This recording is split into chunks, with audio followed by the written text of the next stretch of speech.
ଜଳୁଛି ଜଙ୍ଗଲ ଲିଭୁନି ନିଆଁ। उत्तराखंड जंगल रे लागिथिबा निआं तार कराल रूप धारण करिछि।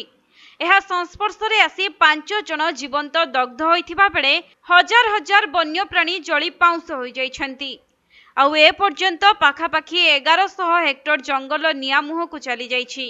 तेबे उत्तराखंडर आलमडा और बागेश्वर समेत अनेक जिल्ला रे जंगल हुतुहुतु होई जळुछि। आलमडारे दिनकु दिन निआं उग्र रूप धारण करुछि। 12 रु अधिक जंगल रे निआं लागिथिबा कुहा जाउछि। तेबे गणमाध्यम रिपोर्ट मुताबक गत वर्ष नवेम्बर 1 तारिख रु ए पर्यंत उत्तराखंड जंगल रे मोट 910टी निआं लागिबा घटना सामना को आसीछि। पाखापाखी 1145 हेक्टर जंगल एथिरे प्रभावित होइछि। तेबे गत शनिवार दिन जंगल रे निआं लागिबा घटना संपर्क रे राज्य अधिकारी मानक सह एक समीक्षा बैठक अनुष्ठित होइथिला। सेपटे जंगल रे निआं लागी 5 जनकर मृत्यु होइथिबा बेले जंगलरू बाहरुथिबा धुआं जोगु लोकमाने निश्वास नेबारे कष्ट अनुभव करुछन्ति।